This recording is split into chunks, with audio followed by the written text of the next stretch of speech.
L'application MyLife, Kama PSFX dispose d'un calculateur de bolus pour aider les utilisateurs à déterminer la quantité d'insuline à administrer pour les glucides qu'ils s'apprêtent à consommer. Ce calculateur de bolus peut être utilisé à tout moment. Par exemple, lorsque le « auto-mode » est activé ou lorsqu'il ne l'est pas, par exemple lors du préchauffage du capteur. Le calculateur de bolus doit être configuré lors de la première utilisation de MyLife, Kama PSFX. Vous pouvez également mettre à jour les paramètres du calculateur de bolus dans les menus « Réglages » et « Calculateur de bolus » de l'application. Le calculateur de bolus dispose de plusieurs réglages qu'il utilise pour suggérer une dose d'insuline. Veuillez choisir ces paramètres avec l'aide de votre équipe soignante. 1. Taux de glucose minimal pour le calcul. C'est la valeur de glycémie la plus basse à laquelle le calculateur de bolus pourra suggérer une dose d'insuline. Si la glycémie est inférieure à ce taux, le calculateur de bolus refusera de proposer une dose d'insuline. 2. La suggestion de bolus maximale. C'est la dose maximale d'insuline que le calculateur de bolus sera autorisé à proposer. Si la dose calculée dépasse cette limite, elle sera limitée à la valeur plafond spécifiée. 3. Valeur de glucose cible.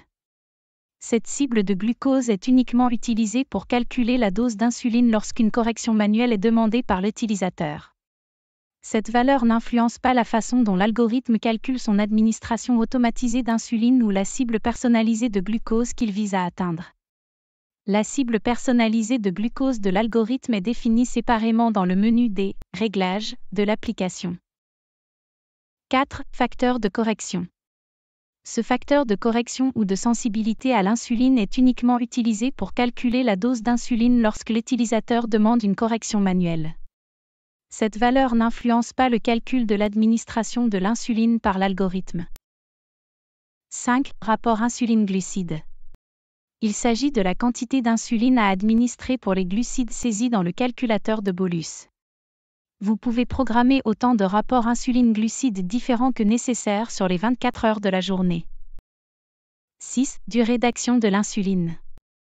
Cette durée de l'action de l'insuline ou le temps d'insuline active est uniquement utilisée pour calculer la dose d'insuline lorsque l'utilisateur demande une correction manuelle. Cette valeur n'influence pas le calcul de l'administration de l'insuline par l'algorithme. Vous pouvez modifier les paramètres du calculateur de bolus en appuyant sur le paramètre spécifique que vous souhaitez changer et en utilisant soit la molette de défilement pour modifier le taux de glucose minimal, la suggestion de bolus maximale et la durée d'action de l'insuline, soit en appuyant sur le texte bleu pour changer le facteur de correction et le rapport insuline-glucide. Entrez l'heure de début et arrêt souhaité. Ensuite, entrez la valeur de glucose cible, le facteur de correction ou le rapport insuline-glucide souhaité pour le bloc horaire sélectionné. Veuillez appuyer sur « Confirmer » pour enregistrer les modifications. Si plusieurs blocs horaires doivent être programmés sur les 24 heures, veuillez appuyer sur le signe +, vert pour entrer les prochaines heures de début et arrêt ainsi que la valeur de glucose ou le rapport insuline-glucide.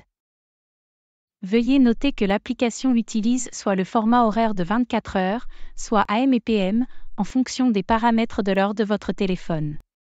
Il est conseillé de vérifier régulièrement tous les paramètres de votre MyLife, Kama PSFX, notamment lorsque l'application est mise à jour ou réinstallée.